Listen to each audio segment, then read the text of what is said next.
च। इदं तु ते गुह्यतमं प्रवक्ष्यामयनसूयवे ज्ञानं विज्ञानसहितं यज्ञात्वा मोक्ष्यसे शुभात्। राजविद्या राजगुह्यं पवित्रमिदमुत्तमं प्रत्यक्षावगमं धर्म्यं सुसुखं कर्तुमव्ययम्। भगवान श्री कृष्ण कहते हैं, हे दोष रहित अर्जुन, अब मैं तुम्हें विज्ञान युक्त आत्मज्ञान के अनुभव सहित परम गोपनीय शुद्ध भक्ति लक्षण से परिपूर्ण यह ज्ञान कहूंगा, जिसे पाकर तुम दुख रूप संसार से मुक्त हो जाओगे। यह राज विद्या है, राज विषयों का रहस्य है, अत्यंत पावन, अति उत्तम, प्रत्यक्ष फल वाला, धर्मयुक्त, सुगम एवं सनातन है।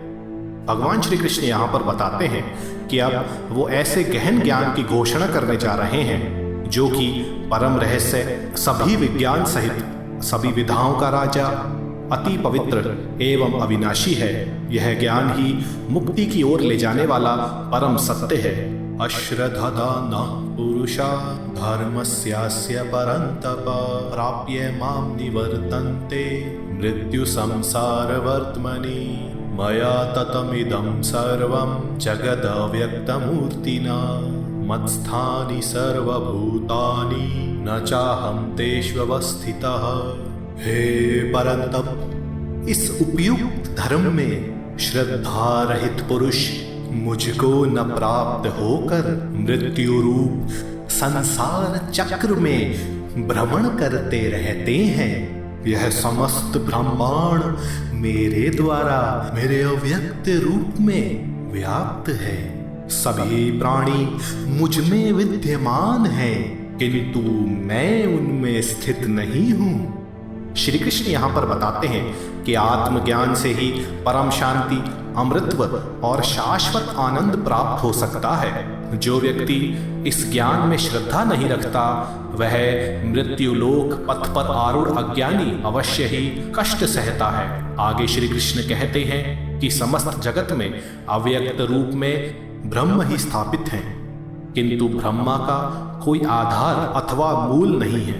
ब्रह्मा अपनी ही अद्वितीय महिमा से अधीनस्थ हैं। न च मत्स्थानि भूतानि पश्य मे योगमैश्वरम् भूतभृन्न च भूतस्थो ममात्मा भूतभावनः यथाकाशस्थितो नित्यं वायुः सर्वत्र गो महान् तथा सर्वाणि भूतानि मत्स्थानीत्युपधारय। मेरे दिव्य योग को देखो, वस्तुतः जीव मुझ में स्थित नहीं है। यद्यपि मेरा स्वरूप जीव धारक तथा जीव पालक का है, तथापि मैं उनमें अवस्थित नहीं हूं।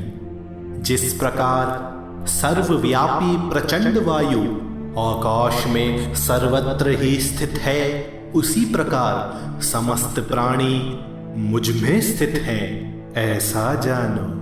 भगवान श्री कृष्ण यहाँ पर अपने स्वरूप की व्याख्या करते हुए बताते हैं कि जैसे अनासक्त कभी आसक्त नहीं होता, वैसे ही पदार्थ और आत्म तत्व में कोई संबंध नहीं हो सकता। संसार का धारक और पालक होते हुए भी परमात्म तत्व निराकार है। आगे श्री कृष्ण वायु का उदाहरण देते हुए बताते हैं कि जिस प्रकार वायु आकाश की पृष्ठभूमि में स्थित होकर कोई उत्परिवर्तन नहीं करती है, वैसे ही समस्त प्राणी बिना कोई प्रभाव डाले ब्रह्मा में स्थित हैं। सर्वभूतानि कौन्तेय प्रकृतिं यान्ति मामिकाम् कल्पक्षये पुनस्तानि कल्पादो विसृजाम्यहम् प्रकृतिं स्वामवष्टभ्य विसृजामि पुनः पुनः भूतग्रामामिमं कृत्स्नमवशं प्रकृते वशात्।